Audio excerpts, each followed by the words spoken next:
शाम दोस्तों, आस्तिक कहानियों में आपका स्वागत है। आज हम आपको कथा सुनाएंगे भक्तों में भक्त श्री नामदेव जी की, जिनके लिए मंदिर की दीवारें तक हिल गई थी और जिनके लिए भगवान को स्वयं मंदिर का द्वार का रुख मोड़ देना पड़ा नामदेव जी की ओर। आइए हम कथा सुनाते हैं। श्री नामदेव जी श्री कबीर जी के समकालीन थे। आप जाति के छीपा थे और पंढरपुर में आपका जन्म हुआ। नामदेव जी घर विट्ठल नाथ भगवान की सेवा थी। आप बचपन में ही ठाकुर सेवक बन गए। जब पिताजी ठाकुर की सेवा करते तब नामदेव जी 5 वर्ष की उम्र में ही पास बैठकर देखा करते थे। कभी कभी तो किसी पत्थर की मूर्ति में ठाकुर कल्पित करके स्नान कराकर वस्त्र पहनाते, पुष्प चढ़ाते, भोग लगाते, घंटी बजाते, आरती करते और फिर आंखें बंद करके ध्यान लगाते। ठाकुर मिलने की इतनी उत्कंठा थी कि कभी तो आंखों में जल भर आता और काफी समय तक गुमसुम बैठे रहते। एक बार ऐसा हुआ कि पिताजी को कहीं बाहर जाना पड़ा। उन्होंने बालक नामदेव से कहा, कल ठाकुर जी की सेवा तुम्हें करनी है। बालक ने पूछा, पिताजी सेवा कैसी करनी होती है, और यदि सेवा में कोई कमी रह गई तो क्या ठाकुर जी मुझे मारेंगे? पिताजी ने कहा, ना बेटा, तुम्हें नहीं मारेंगे, वो बहुत उदार है। जीव अपराध करता है पर भगवान भूल जाते हैं। बालक ने कहा, पिताजी कल से मैं सेवा करूंगा, पर सेवा किस प्रकार करनी है सो मुझे बताएं। पिताजी ने कहा, बेटा, ठाकुर जी के जागने से पहले तुम्हारा स्नान हो जाना चाहिए। फिर प्रेम से पहले ताली बजा बजाकर ठाकुर जी को जगाना। हरे कृष्ण कृष्ण कृष्ण हरे हरे 5-10 मिनट कीर्तन करते हुए, भगवान को वंदन करते हुए कहना कि नाथ, अब आप जागिए। जब आपका हृदय प्रेम से पसीजेगा तब ठाकुर जी जाग जाएंगे। जागेंगे पर लाला को बहुत भूख लगती है, उसे माखन मिश्री, गाय का दूध अर्पण कीजिए। ऐसा नियम है कि श्रृंगार के बाद में ठाकुर जी को दूध का भोग अर्पण करना है। उस समय हाथ जोड़कर कहिए कि मंगला का श्रृंगार का ये भोग है। बाद में बेटा ठाकुर जी के चरण पखारना। सर्दी का मौसम हो तो भगवान को गर्म पानी से स्नान कराना चाहिए। सेवा करते हुए भगवान को वंदन करते हुए कहना कि मेरी कोई गलती हो तो क्षमा करना। बालक नामदेव ने पूछा कि या क्या भगवान दूध पीते हैं? पिताजी ने कहा, क्यों नहीं, प्रेम से अर्पण करने पर वे अवश्य स्वीकार करते हैं। यह समझाकर पिताजी बाहर चले गए। अब नामदेव जी को रात्रि से ही छटपटी लगी और सोच रहे हैं कि कब दिन निकले और कब प्रभु सेवा करें। बार बार माँ से पूछ रहे हैं कि माँ, अभी सेवा का समय नहीं आया? होते होते प्रातःकाल का समय आ गया। आपने उठकर स्नान आदि किया। अब आप ठाकुर जी को जगाने लगे। ठाकुर जी के चरण धीरे धीरे पखारने लगे। नामदेव सेवा करते करते भगवान से पूछते हैं कि आपको कुछ त्रास नहीं हो रहा? मुझे कुछ भी आता नहीं है, मैं तो मूर्ख हूँ, पर आपकी शरण में आया हूँ। मैं आपका दास हूँ। आपने ठाकुर जी को स्नान कराया, सुंदर पीताम्बर पहनाया, श्रृंगार भी किया। नामदेव जी को ठाकुर दर्शन में आनंद आ रहा है। नामदेव जी ने पहले से ही 2 सेर दूध देखभाल कर छान के कड़ाही में ओटा छोड़ दिया। मन में ये अभिलाषा थी कि भली प्रकार से दूध को उबालूं, मेरा दूध इतना उत्तम बने कि प्रभु पी लेवें। माता ने आवाज दी, बेटा, तूने बड़ी देर कर दी, अभी अधिक देरी न कर, शीघ्र भोग लगा। सुन के बालक बोला कि माता, मैंने चित्त लगा के दूध औटाया है, इसलिए कुछ देरी हो गई है। बालक ने भगवान को दूध अर्पण किया, हाथ जोड़े और कहा, आप मेरे स्वामी हैं, इस घर में जो कुछ भी है वे आपका ही है। मैं आपकी शरण में आया हूँ, इस दूध को प्रेम से लाया हूँ। आप इस दूध को पीजिए। मैं आंखें बंद करके कीर्तन कर रहा हूँ, तब तक आपको दूध पी लेना चाहिए। बालक आंखें बंद करके हरे कृष्ण कीर्तन करने लगा। उसने सोचा कि सारा दूध प्रभु पी जाएंगे और मैं कीर्तन करता रहूंगा। भगवान उसका कीर्तन सुनते हैं, कैसा मधुर बोल रहा है। थोड़ी देर बाद नामदेव ने आंखें खोली तो कटोरे में दूध दिख रहा है। ठाकुर जी ने दूध नहीं पिया है। मुझसे पिताजी कह रहे थे कि आपको बहुत मनाना पड़ता है, फिर आप दूध पी लेते हैं। पिताजी घर पर नहीं है, आने पर मुझ पर क्रोध करेंगे। आप दूध क्यों नहीं पीते? नाथ कृपा कीजिए, यदि शक्कर कम लग रहा है तो ला देता हूँ। ऐसा सोचकर बालक घर में गया और दूसरी शक्कर ले आया। शक्कर डालकर कहा, अब दूध पी लीजिए। श्री नामदेव जी ने बहुत प्रार्थना की, परंतु प्रभु ने दूध नहीं पिया।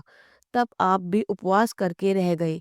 दूसरे दिन फिर वैसे ही दूध औटा कर आगे रखने का करके विनय की, तब भी प्रभु ने नहीं पिया। दोनों दिन दूध न पीने पर बात माता से नहीं कही, भूखे ही चुपचाप रात्रि में पड़े रहे, किंतु नींद नहीं आई। प्रभु के दूध न पीने की चिंता में ही सारी रात बीत गई। तीसरा दिन प्रातःकाल हुआ, फिर उसी प्रकार से पूजा आदि करके दूध को औटाया, सुधार प्रभु की आगे रखा और बोले, प्रभु दूध पीजिए ना। बालक आंखें बंद करके प्रेम से हरे कृष्ण कीर्तन करने लगा। उसकी ऐसी भावना है कि आंखों में बंद करके कीर्तन करूं तो भगवान दूध पी लेंगे। प्रभु बालक का प्रेम देखकर प्रसन्न हो गए। 5 मिनट के बाद जब नामदेव ने आंखें खोली तो देखा तो कटोरी में दूध वैसा ही पड़ा है। बालक प्रभु को मनाते हैं कि आज आपको क्या हुआ है, कुछ लेते भी नहीं हो। पिताजी देते हैं तभी लेते हो, आज मैं सेवा करने बैठा हूँ तब नहीं ले रहे हो। आप नाराज हो गए क्या? आप मेरे स्वामी हैं, मैं आपका सेवक हूँ। आप भूखे रहेंगे तो घर में सभी लोग भूखे रहेंगे, कोई पानी भी नहीं पिएगा। बालक 1 घंटे तक ठाकुर जी को मना रहा है, बाद में व्याकुल हुआ, बोला कि आप स्वामी हैं, मैं आपका दास हूँ, आप नाराज हैं तो मेरा जीवन व्यर्थ है। अब मैं आपको अंतिम बार कह रहा हूँ, अगर आप दूध नहीं लेंगे तो मैं सिर पटक पटक कर मर जाऊंगा। मैं जीकर करूं भी तो क्या? सचमुच बालक सिर पटकने लगा। अब परमात्मा से वह सहन नहीं हुआ। प्रभु ने वह कटोरा उठाया और एक हाथ नामदेव के मस्तक पर रखकर कहा, मैं दूध पीता हूँ। नामदेव ने आंखें खोलकर देखा, भगवान दूध पीने लगे। धीरे धीरे भगवान सब दूध पी जाने वाले थे। नामदेव ने याद दिलाया, अकेले ना पी जाना, मेरे लिए भी तो प्रसाद रखना है, मैं भी तो भूखा हूँ। पिताजी तो रोज मुझे प्रसाद देते हैं। परमात्मा ने हंसकर नामदेव को दूध पिला दिया। अब परमात्मा में जैसा प्रेम करेंगे, इससे 1000 गुना प्रेम भगवान आपके साथ करेंगे। कुछ दिनों के बाद पिताजी वापस आए। श्री नामदेव जी से पूछने लगे, बेटा बताओ ठाकुर की सेवा कैसी रही? रोज दूध का भोग तो लगाया करते थे ना? श्री नामदेव जी तो मस्ती और प्रेम में रंगे बैठे थे। ठाकुर के पहले 2 दिन दूध ना पीने की और तीसरे दिन प्रकट होकर दूध पीने की सारी घटना वैसे ही सुना दी। यह घटना सुनकर पिताजी ने पूछा कि बेटा बताओ, दूध ठाकुर जी ने किसके सामने पिया था? अतः साक्षी कौन है? भला मुझे भी पिलाकर दिखाओ। आज बालक फिर पिताजी के सामने दूध को औट कर पिलाने बैठा है। अब प्रभु पीते ही नहीं। बालक बोला, कल तो आप पीने सारा दूध पी लिया था, आज मुझे झूठा ठहराते हो। नहीं पीते तो मैं फिर से सिर फोड़ रहा हूँ। प्रभु ने प्रकट होकर हंसते हंसते दूध पी लिया। पिताजी बहुत प्रसन्न होकर प्रभु के चरणों में लौट गए। इससे पता चलता है कि प्रभु प्रेम के बस में होकर भक्तों की हर कामना पूरी कर देते हैं। अब नामदेव जी की कीर्ति दूर दूर तक फैल गई। उस समय दिल्ली में सिकंदर लोदी का राज्य था। उन्होंने नामदेव जी को बुला भेजा। जब नामदेव जी वहां पहुंचे तो कुछ करामात दिखाने को कहा। नामदेव जी बोले, बादशाह मैं तो एक छीवा हूँ, छिपा का काम करता हूँ। यदि मेरी रसोई साहिब तक कोई भी मुझे छिपा का काम करने की क्या जरूरत है? बादशाह माने नहीं और नामदेव जी को एक मृतक गाय को जिलाने के लिए कहा। बादशाह का हठ देखकर आपने एक विष्णुपद का गान किया और गाय उठकर चलने लगी। बादशाह बहुत खुश हुआ, आपके चरणों में लिपट गया। बादशाह ने विनती की ही एक स्वर्ण और मणियों से जड़ा पलंग अपने साहिब को सुलाने के लिए ले जाइए। नामदेव जी ने मना कर दिया। तब दिल्ली के बादशाह ने बड़ी प्रार्थना की। नामदेव जी ने वह पलंग ले लिया और यमुना के तट पर पहुंचकर उस सेज को नदी में फेंक दिया। जब बादशाह को पलंग नदी में डालने का पता चला तो नामदेव जी को फिर बुलाया गया और पलंग को फिर देखने की इच्छा की। नामदेव जी बादशाह को नदी तट पर ले गए। स्वयं नदी में छलांग लगाकर कई स्वर्ण और मणि जड़ित पलंग निकाल निकाल कर तट पर रखने लगे और बोले, बादशाह अपने पलंग को पहचान लो। बादशाह ये दूसरी करामात देखकर गदगद होकर रोने लगे। नामदेव के चरणों में गिर गए। नामदेव जी बादशाह से कह कर रहे थे कि वापस पंढरपुर चल दिए, कि जो अपना भला चाहो तो फिर किसी संत को नहीं बुलाना और ना ही दुख देना। आज पंढरपुर में बड़ी भीड़ थी। लोग श्री पंडरीनाथ जी महाराज के दर्शनों को आए हुए थे। आप भी मंदिर में पहुंचे। दिल्ली में आप एक नए जूतों का जोड़ा लाए थे। आपने सोचा कि यदि जोड़ा बाहर रखकर जाता हूँ तो कोई चुरा ना ले। आप उस जूतों के जोड़े को कपड़े में लपेटकर दर्शन हेतु साथ लेकर मंदिर में चले गए। पुजारियों ने जूते की ओर कोर को देख लिया, आपको बहुत पीटा और अंत में मंदिर से बाहर कर दिया। आप मंदिर के पीछे जाकर बैठ गए और प्रभु से अपनी गलती की क्षमा याचना करने लगे। नैनो रे चित चोर बताओ, तुम तो रहती सदा रखवाले, बांके वीर कहाओ। तुमरे बीच गयो मन मोहन, चाहे जैसी सौं खाओ। घर के भेदी बैठ द्वार पे, दिन में घर लुटवाओ। अब कियो रोवत हूँ, वाही के मारे ढूंढत कहीं से लाओ। नारायण मोहे वस्तु न चाहिए, देवनहार बताओ। नामदेव जी की प्रार्थना सुनते ही ठाकुर विफल हो गए। झट पूरे मंदिर की दीवारें हिल गई। उस मंदिर का मुख द्वार फिरा और जिस ओर पीछे नामदेव जी बैठे थे उनके सामने आकर टिक गया। अब तक उस मंदिर का मुख द्वार दक्षिण को है। एक दिन नामदेव जी के घर में आग लग गई।